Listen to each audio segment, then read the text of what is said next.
Hey everyone, welcome to the weekly quick tip. Today we're going over what's a cover letter. I know a lot of students tend to struggle with this. They don't necessarily understand what a cover letter is. So I thought I would take a little bit of time and help walk you through it so that you see it's not as scary as you may think that it is. Your cover letter is your introduction for yourself for a job application. So it's almost always submitted with a resume. There are very few instances where they don't have cover letter and resume together.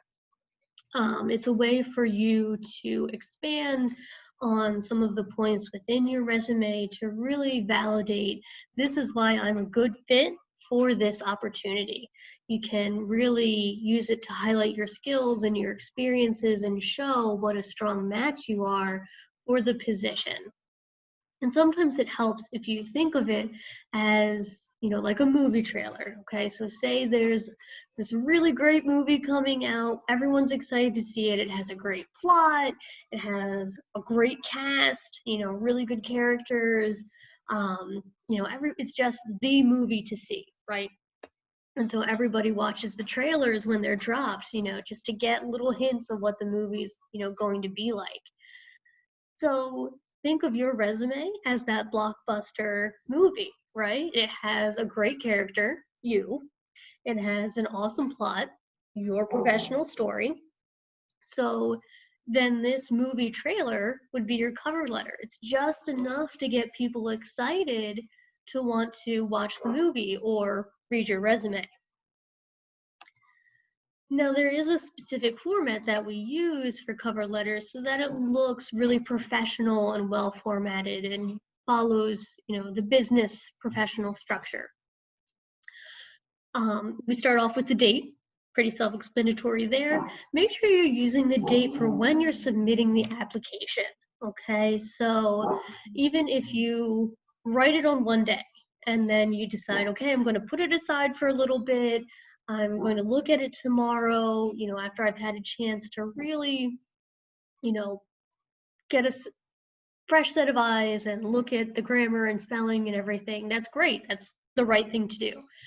But put the date for whenever you're going to submit it rather than the date that you are going to write it. So if you review it and send it the next day, put the next day.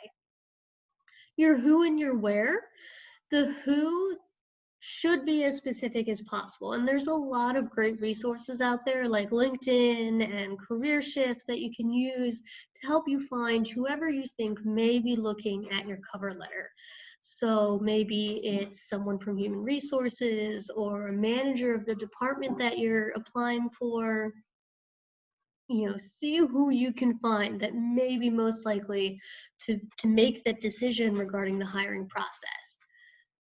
If you can't find anyone, then you can certainly use Human Resources Office or Accounting Division or Content Department, whatever is most appropriate for the position that you're applying for. And of course, the where would be the company or organization that you're applying with. If you would feel better specifying, or if it asks you to indicate what maybe city you're in or state, maybe it's the New York City office as opposed to the Houston, Texas office, that would be listed as well. So then we have dear, and then whoever we are using as our who. So whether it's the specific person, which is great, or the more generalized description, totally fine. We just have to have it directed to someone. We have 3 paragraphs, our introduction, our middle, and our closing. Okay, and we'll talk about that a little bit more in the next couple slides. Then we wrap up with sincerely and our name, and use your full name here. Don't just put your first name. As a special pro tip, throughout your entire cover letter, be specific and personalized wherever you can. Make sure to take the time to tailor it for each opportunity that you're applying for. Take the time to research who might be reading your cover letter.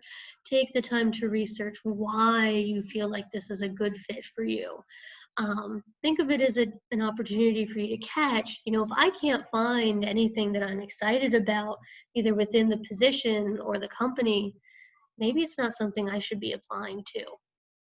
So make sure that you take the time to be specific and personalize it, use the company name, use the title so that it shows that you put effort and thought into your cover letter. Your introduction is pretty short, okay? You're outlining what position and company you're applying for, where you found the position, and why are you specifically interested in working with them? What makes them stand out to you? Okay, so as an example, as a recent graduate of Albright College, I'm excited to apply for the position of financial analyst at ABC Bank. After seeing the opening on your website and researching further, I would be thrilled to work for a company that puts so much emphasis on community service. So it's a core value of mine to be able to give back to the community. So that's already showing that I have something in common with your company. It shows that I've put in extra time to learn more about you. And it's really being specific. This is what I'm applying for. So I can't get, lost in the shuffle of, oh, well, we had this application, but I don't know what it's for. Then we go on to our middle paragraph, and this is where we really get into the movie trailer. This is where we really knock their socks off in terms of the detail that you want to share and the experiences that you're delving into. Think of the top 3 or 4 things that you really, really want them to know about you. What are the 3 things that you want to tease them in your movie trailer?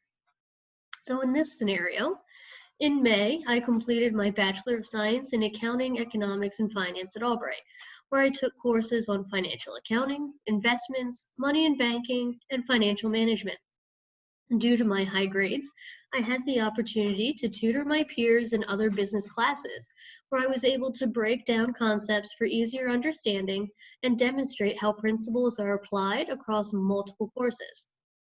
During the summer of 2019, I completed a 10-week internship with Hometown Investment Services, which allowed me to gain hands-on experience in researching and analyzing stocks and mutual accounts and provide personalized recommendations based on client needs. Finally, as treasurer of Alpha Phi Omega, I was able to use my business knowledge to coordinate fundraisers, prepare budgets, and request allocations. So we can see where, our top 4 things that we want to highlight: the classes that we took, tutoring, an internship, and being treasurer of an organization. Okay, we aren't covering everything that's in the entire resume. We aren't, focusing on things that aren't relevant for the position. We're saying these are the things I really want you to know about me right off the bat so that you'll be excited and want to learn more about me by reading my resume. Then finally, we have our closing, and this is always really short and sweet, and again, one last opportunity to personalize it for whatever you're applying for. So in this case, I am certain my knowledge and experience will make me an asset to the ABC Bank team, and I look forward to talking with you more in the near future. Please feel free to contact me at 610-555-1234 or myname@email.com. Thank you very much for your consideration. Always be polite, always wrap up with a thank you. They are taking time to review your application, and it's just that nice professional way to end your cover letter. So always keep it short, invite them to reach out to you more, take the time to thank them, and be proud of yourself because you just wrote an awesome cover letter. If you need help getting started, or you want someone to review your cover letter for you before you submit it, of course, you can always email us or reach out to me, and I would be happy to help you. Thank you so much for listening. Have a great week.